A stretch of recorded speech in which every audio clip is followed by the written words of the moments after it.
అధ్యాయంలో భగవంతుడు ఓ ప్రశ్న ద్వారా మన అన్వేషణకు సమాధానం చెప్తున్నారు. ప్రతి మానవుడు జీవుడు జీవుడు అంటే క్రిమికీటకాదులు పశుపక్షాదులు మొదలుకొని అందరూ కూడా ఒకే ఒక లక్ష్యం పెట్టుకొని ఆ లక్ష్యం కోసమే అన్వేషణ చేస్తారు. కామన్ గోల్ ఫర్ ఆల్ జీవా ఏమిటది? సుఖం. డబ్బు సంపాదించినా దానికే, అవునా? పేరు ప్రతిష్టలైనా దానికే. ఏదైనా బయట సాధించండి, ఏకైక లక్ష్యం ఏమిటంటే సుఖం, అవునా కాదు? ఎవరైనా దుఃఖాని కోసం ఎవ్వరు ప్రయత్నం చెయ్యరు. చేయకపోయినా వస్తుంది, అది వేరే సంగతి. సో అందరూ ప్రయత్నం చేసేది దేనికి? దాన్నే శాస్త్రంలో చెప్తారు, దుఃఖ నివారణ సుఖ ప్రాప్తి. దుఃఖాలు పోవాలి, సుఖం రావాలి. ఇది కదా అందరి ప్రయత్నం. భగవంతుడు ఈ అధ్యాయంలో, ఈ శ్లోకంలో ముఖ్యంగా ఏమంటున్నారు? అశాంతస్య సుఖం కుతః. ఓ ప్రశ్న వేశాడు, మన్ని ఆలోచించుకోమని. దానికి ముందు కొన్ని వాక్యాలు చెప్పాడు. ఏమంటున్నారు? అశాంతిలో ఉన్నవాడికి సుఖం ఎక్కడుంది అని ప్రశ్న. అంటే దీన్ని ఎందుకు ఈ ప్రశ్న వేశాడు భగవంతుడు? నువ్వే ఆలోచించుకో, సుఖం ఎక్కడ దొరుకుతుంది? ఏ వస్తువు ద్వారా అయినా, ఏ వ్యక్తి ద్వారా అయినా పొందాలి అని అనుకుంటే ఎంతసేపు పొందుతారు? ఎవరి జీవితాలు వాళ్ళు ఆలోచిస్తే, వాళ్ళ అనుభవాల్ని కనుక పరిశీలిస్తే ఎవరు ఎంతకాలం ఎవరిని సుఖపెడతారు? ఒక పెద్ద భ్రమ ఇదంతా, అవునా? ఏమిటో జీవితం అంతా కష్టాలేనండి. ఏం కష్టాలు? అది ఇది నిజమే. అందుకే తర్వాత అధ్యాయంలో ఈ ప్రపంచానికి ఓ పేరు పెట్టాడు భగవంతుడు. ఏం పేరంటే దుఃఖాలయం.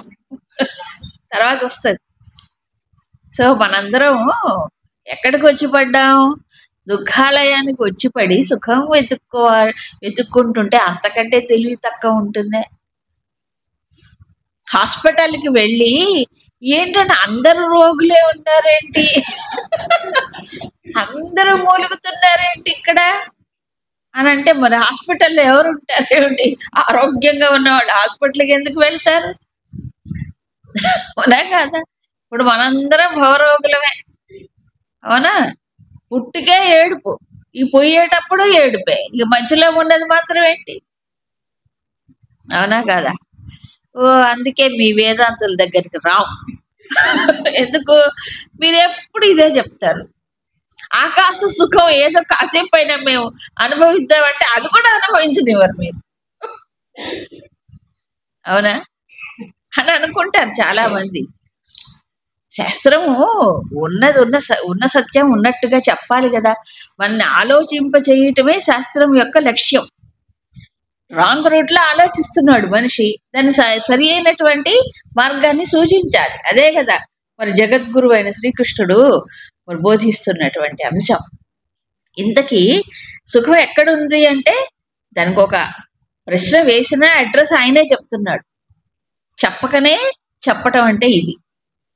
చెప్పకనే చెప్పడం అంటే సుఖము అనేది శాంతిలోనే ఉన్నది.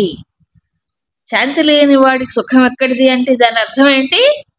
శాంతిలో సుఖం ఉంది, శాంత స్థితిలోనే సుఖం ఉంది. అది ఎక్కడి నుంచి వస్తుంది? నీకు నెగిటివ్ లో నుంచి పాజిటివ్ తీసుకోవాలి, అవునా? భావన ద్వారా వస్తుంది. అభావయత కుత శాంతి. భావము లేని వాడికి శాంతి లేదు. భావం ఎవరికి ఉండదు? యుక్తుడు కాని వాడికి భావన లేదు, అవునా? బుద్ధి లేదు, భావన లేదు, శాంతి లేదు. కాబట్టి సుఖం ఎక్కడ వస్తుంది అని ప్రశ్నించాడు. సో ఇప్పుడు ఇటు నుంచి ఇటు పోదాం. ఏమిటి అర్థం?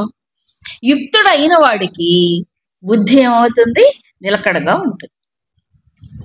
ఏ యుక్తుడు? యుక్తుడు అంటే ఏం యుక్తుడు? తన ఇంద్రియములను మనస్సుని వాటిని సమతుల్యంగా మోడరేషన్ మధ్యస్థంగా పెట్టుకోవాలి. మధ్యస్థం అంటే ఏంటి? వాటిని ఉపయోగించుకోవాలి అవసరమైనంత వరకే. ఈ విషయం 6వ అధ్యాయంలో ఇంకా బాగా వివరంగా చెప్తారు ఈ యుక్తత్వం గురించి. సో ప్రస్తుతం యుక్తత్వం అంటే ఏంటి?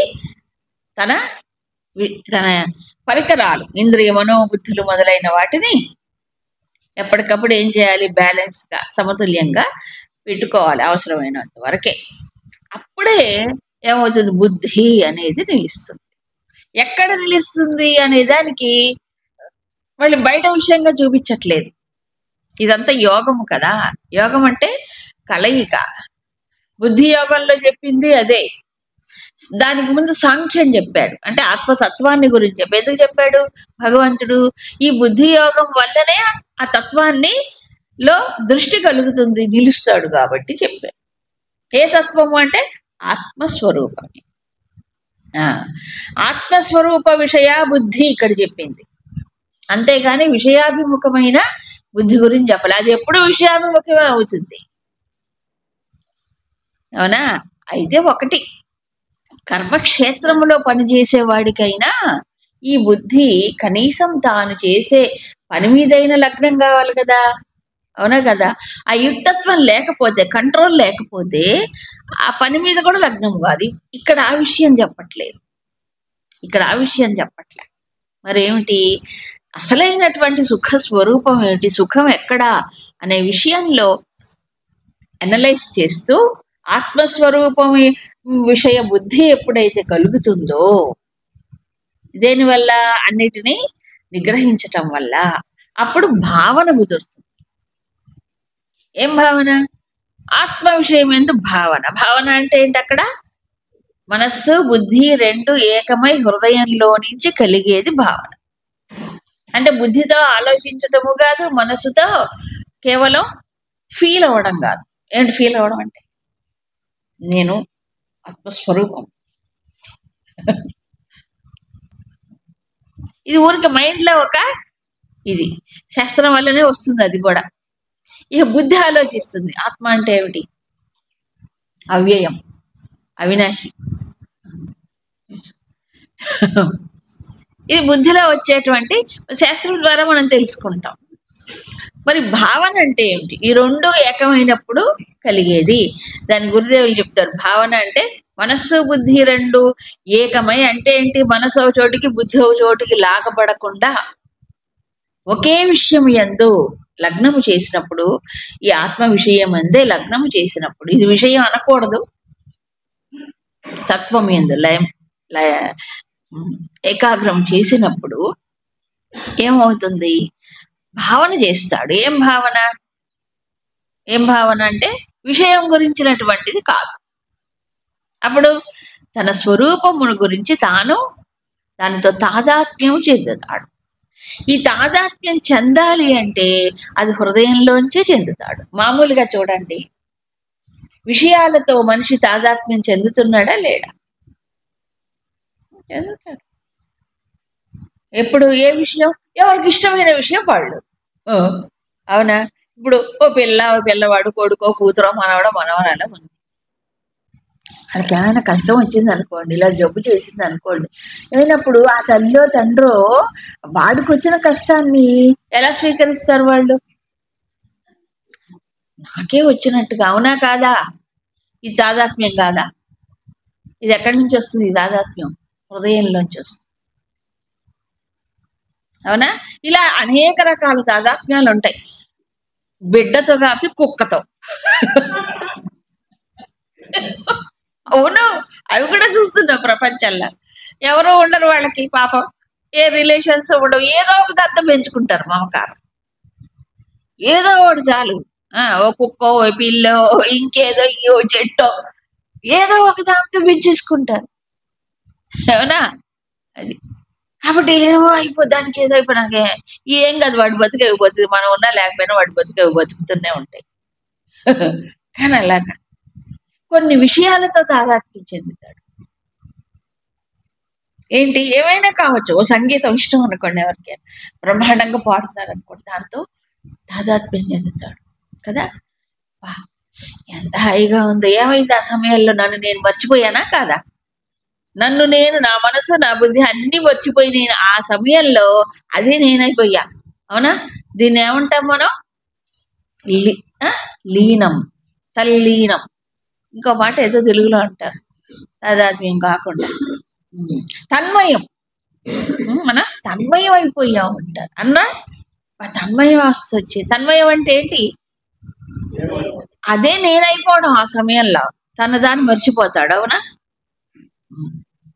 సో ఇది సామాన్యులందరికీ వాళ్ళకి ఇష్టమైన విషయాల్లో ఈ తన్మయత్వం వస్తుంది, ఈ తాదాత్మ్యం వస్తుంది.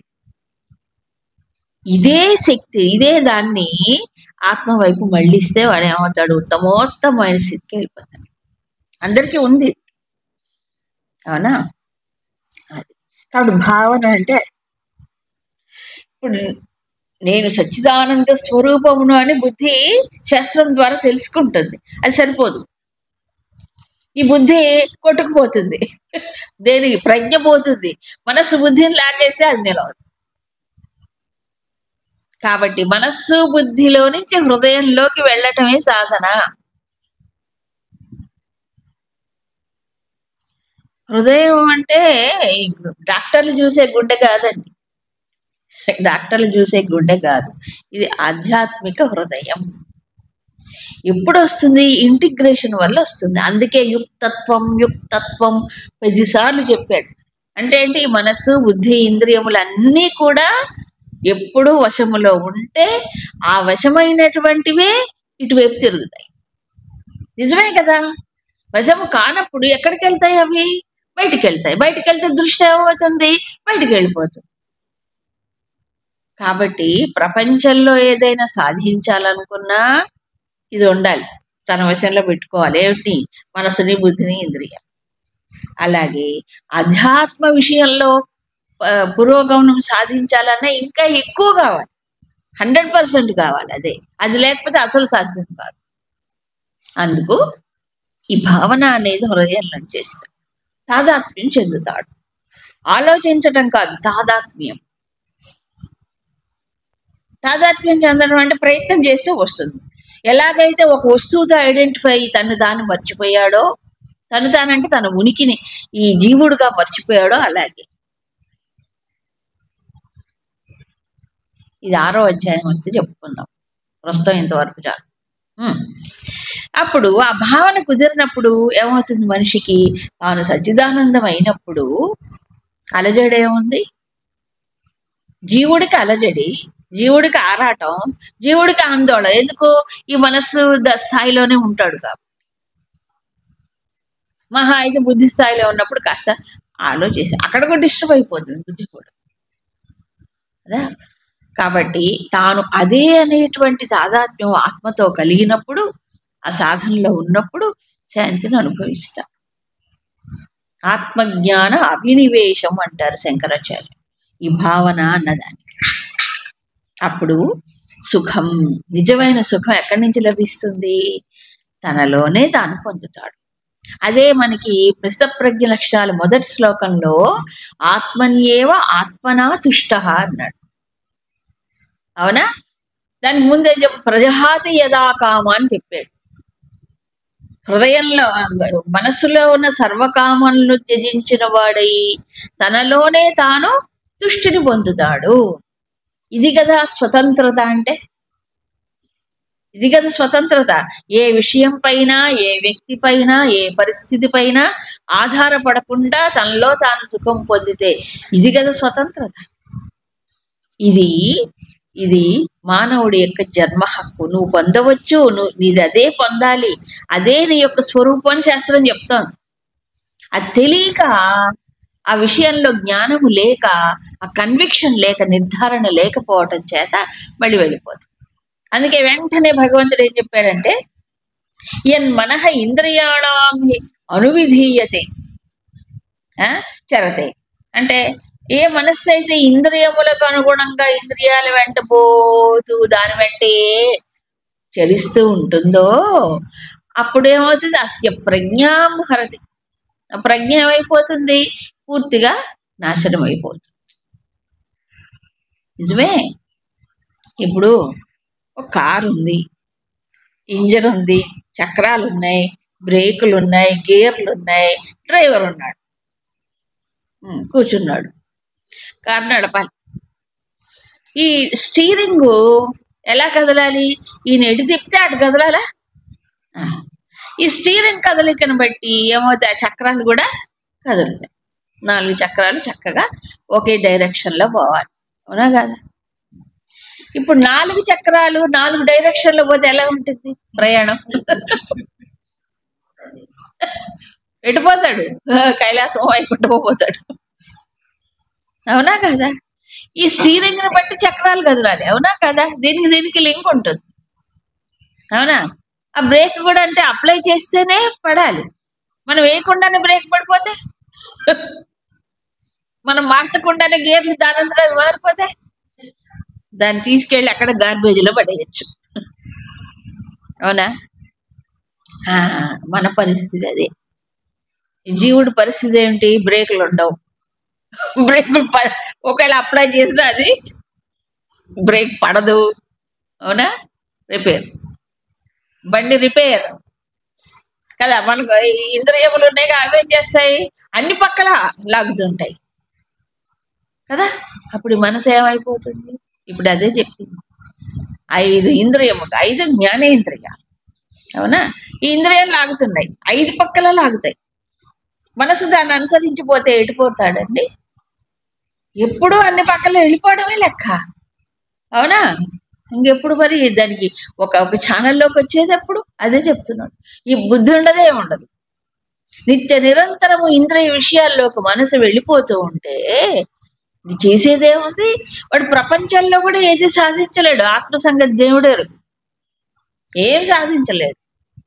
మాటికి చెదిరిపోతుంది మనస్సు, బుద్ధి అసలే నిలవదు కదా. అందుకని ప్రజ్ఞ ఉండదు. అందుకే చెప్పారు, నీకు తెలివితేటలు అంటే కాన్సన్ట్రేషన్, ధారణ కావాలి కదా. ఈ ధారణ నిలిస్తేనే కదా మనలో ఉండే ప్రజ్ఞ బయటకు వస్తుంది, ధారణే లేకపోతే రాదుగా. కాబట్టి ఏ ఫీల్డ్లో అయినా సక్సెస్ కావాలంటే ఇది అవసరం, కొంతలో కొంత మనసుకి. ఆఖరి క్రికెట్ ఆడాలన్నా కావాలి, అవునా? ఏం చేయాలన్నా ఏం కావాలి? ఇది కావాలి. ఇంద్రియములు ఇష్టం వచ్చినట్టు పరుగులెడితే, మనసు కూడా పరుగులెడితే ఏమీ సాధించలేడు మనిషి. అందుకని చెప్పాడు.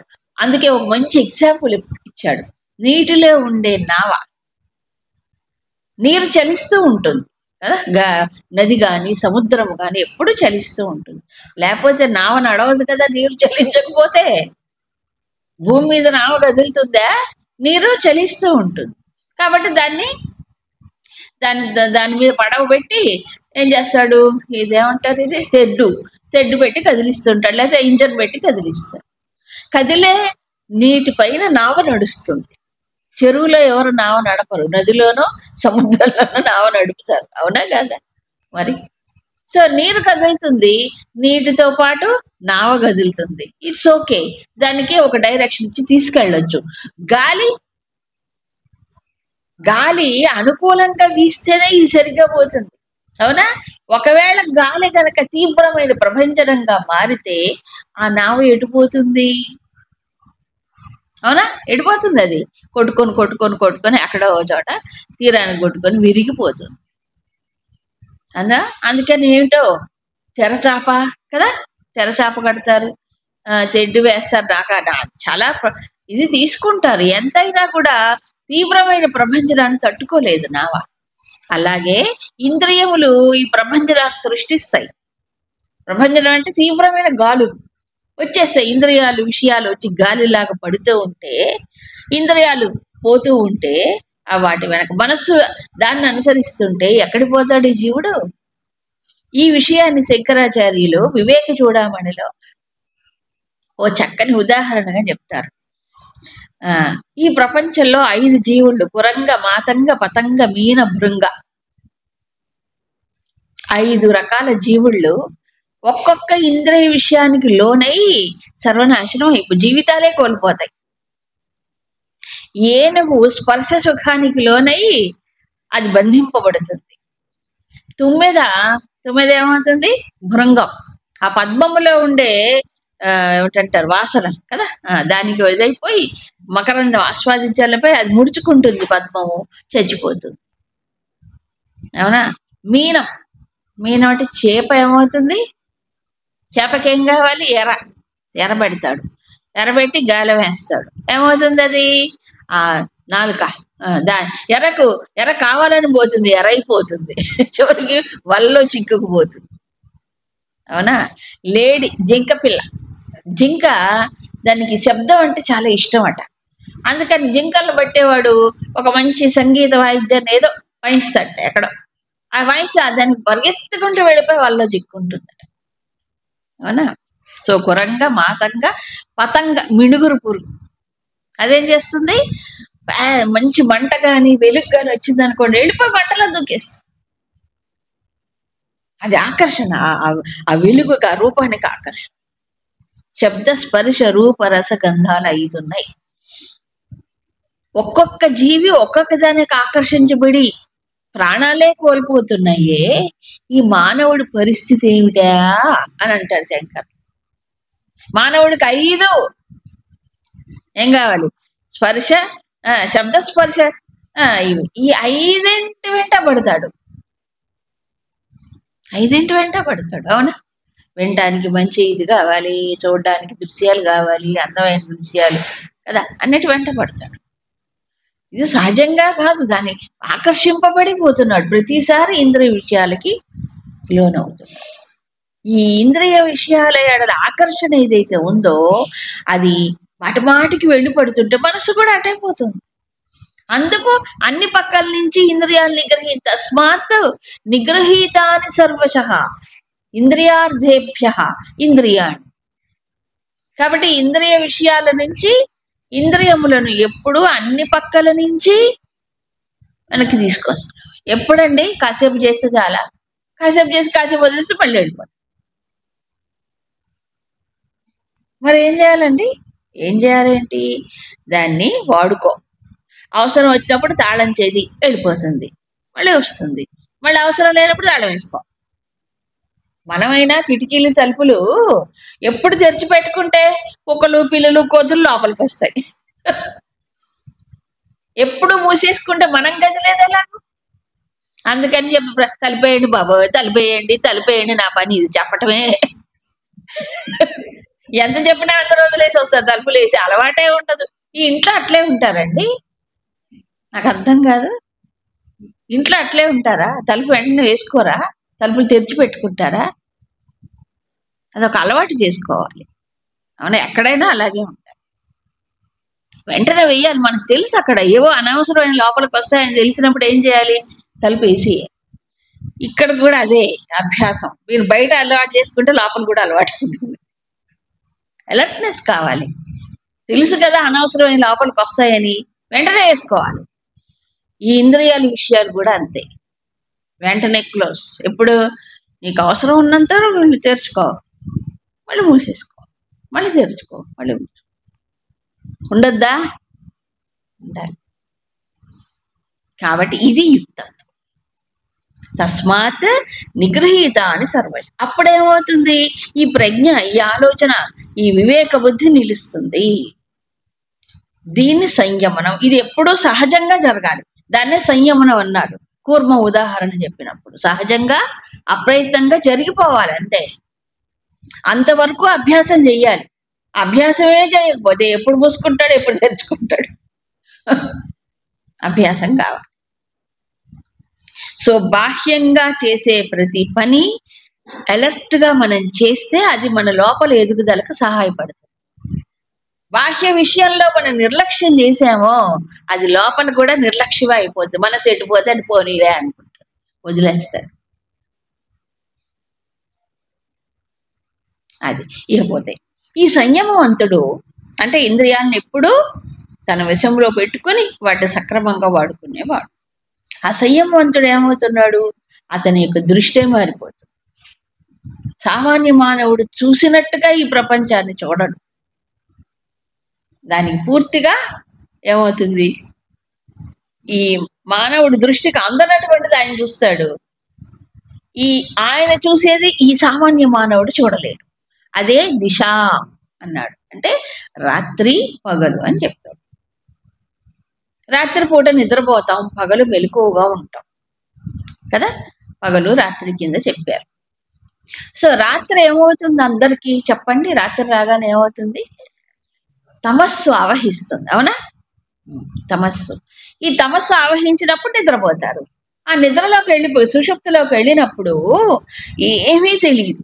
తన శరీరం ఉందని కూడా తనకు తెలియదు కదా. ఈ మనసు బుద్ధి ఇంద్ర అన్ని లోపలికి వెళ్ళిపోతాయి. Nobody is there, nothing is there. ఇది తమస్సు. అవునా? అలాగే ఈ తమస్సు సామాన్యుడికి ఏమవుతుందంటే భగవంతుడి విషయంలో, పారమార్థికమైన విషయంలో, పరమాత్మ విషయంలో నల్లని తెరలాగా ఉంటుంది. వారికి ప్రపంచమే నిత్యం, ఇదే సత్యం, ఇక్కడే సుఖం ఉంది, ఇదే అనుభవించాలి, ఈ దృష్టే ఉంటుంది సామాన్యుడు. ఈ సుఖమే సుఖం అనుకుంటాడు. ఈ దుఃఖం అని తెలిసినా దీనిలోంచి బయటపడ్డాడు. దుఃఖాలు అనుభవిస్తూనే ఉంటాడు, అయినా మళ్ళీ అక్కడికి వెళ్ళిపోతుంటాడు. ఎందుకని?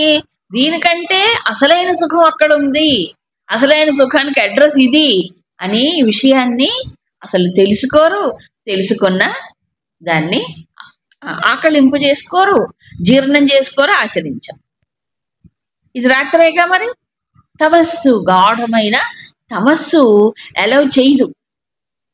తెలిసినా చెప్పండి, శాస్త్రము తెలిసినా యత్నశీలుడైనా ప్రయత్నశీలుడైనా ఏమవుతుంది? ఇది ఏమవుతుంది? లాగి పారేస్తుందని చెప్పలే. కారణం ఏంటి? తమస్సు. ఆ టైంలో అడ్డం వచ్చేస్తుంది, ఆ తెర పోతాడు, సరిపోతాడు. తెలియనివాడు కాదు, తెలిసినవాడే. అందుకు ఎప్పుడూ జాగ్రత్తగానే ఉండు. తస్మాత్ అన్ని పక్కల నుంచి జాగ్రత్తగా ఉండాలన్నాడు. కాబట్టి సంయమశీలుడు అయిన వాడు ఏం చేస్తున్నాడు? ఏ విషయంలో సామాన్యులు నిర్లక్ష్యం వహిస్తారో, అసలు దానిపైన దృష్టే పెట్టరో, అదే జీవిత లక్ష్యం అని గమనించరో, ఆ ప్రయత్నంలోనే ఉండరో, అదే విషయమే తన యొక్క యథార్థ స్వరూపమై అదే తనదై దాంట్లోనే నిలిచేవాడు. ఎప్పుడూ దాన్నే దృష్టిలో పెట్టుకొని దర్శించేవాడు ఎవరు? సంయమశీలుడు. పూర్తిగా ఆపోజిట్, దృష్టే మారిపోయింది కదా. సామాన్యులు దేని యందు అలర్ట్ గా ఉండి జాగరూకులై బాగా మెలకువగా ఉండి దానికోసం ప్రయత్నం చేస్తారు. ఈ సంయమశీలుడు ఏం చేస్తున్నాడు? దాని వైపు దృష్టే పెట్టడు. దృష్టి అంటే ఇది నిత్యము కాదు, ఇది అనిత్యం అని తెలుసు కాబట్టి ఈ ప్రపంచ విషయాలకు పాకులాడడు, పీక్కోడు. మరేం చేస్తాడు? అది బుద్ధి యోగంలోనే అభ్యాసం అయింది. ఏమని? వచ్చేవి స్వీకరిస్తాడు, స్వీకరిస్తాడు. ఏం స్వీకరిస్తాడు? ఇందాక చెప్పిన సుఖ దుఃఖాలు, లాభాలు, జయ, అసలు వాటిపైన దృష్టే ఉండదు. వస్తున్నాయి, ఎక్కడ పడుతున్నాయి? మనసులో, బుద్ధిలో పడుతున్నాయి, కానీ తాకబడడు ఆయన. అన్టచబుల్. దానితో వాటితో ఎందుకు తాకబడ్డడు? ఇవన్నీ ఆయనకి మనకి ఒకటే కదా. అంటే ఆయన దృష్టి అటుంది కాబట్టి. మనమైనా అంతే కదా. ఇప్పుడు మీరందరూ ఉన్నారు, మీరందరూ ఏదో చేస్తారు, ఇటు చూస్తే కదా నాకు కనిపించే నా దృష్టి సోకేది. నేను అటే చూస్తుంటే మీరేం చేస్తున్నారు నాకు తెలియదు కదా. అలాగే అంతర్ముఖమై తన స్వరూప దృష్టిలో నిలిచినప్పుడు ఇవన్నీ ఏమవుతాయి? అన్ని తాకు, చెదరగొట్టం. ఇదే విషయాన్ని మరొక ఉదాహరణతో చెప్పారు, చూడండి. ఆపూర్యమాణమచల ప్రతిష్టం సముద్రమాప ప్రవిశంతి యద్వత్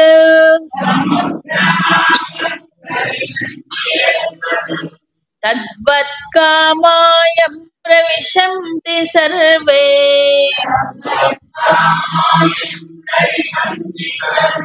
స శాంతిమాప్నోతి న కామకామీ.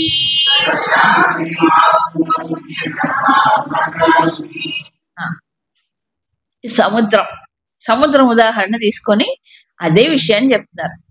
ఏమిటట? సముద్రంలోకి ఏమవుతుంది?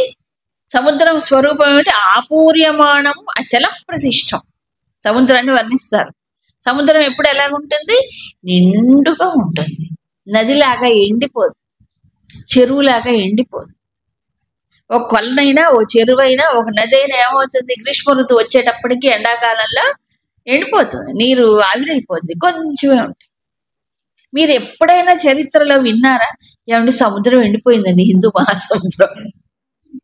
ఒక్కసారైనా విన్నారా? బంగాళాఖాతం ఏంటండి నీళ్ళే లేవని విన్నారా ఎప్పుడైనా?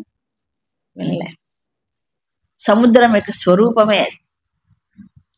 అచల ప్రతిష్టం అంటే ఏంటి? ఎప్పుడు స్థిరముగా ఉంటుంది. సముద్రం ప్రవహించదు, అవునా? అచలం. తర్వాత ఒకే చోట ఉంటుంది సముద్రం, నిలకడగా ఉంటుంది, కదలదు, ఎప్పుడు నిండుగా ఉంటుంది సముద్రం, అవునా? అయితే సముద్రంలోకి ఏమొస్తాయి? ఆపహ ప్రవిశంతి. నీరు, నదుల నీరన్నీ ఏమవుతున్నాయి? సముద్రంలోకి వచ్చి పడతాయి. ఎప్పుడు ఎప్పుడు ఎప్పుడూ వచ్చి పడుతూనే ఉంటాయి. ఎన్ని నీరు వచ్చి పడ్డా సముద్రము పెరగదు. సముద్ర మట్టం అంటారే, అది పెరగదు, అందుకే అచలం అన్నారు. ఒక చోటు నుంచి ఇంకో చోటికి కదలదు, ప్రవహించదు. ఈ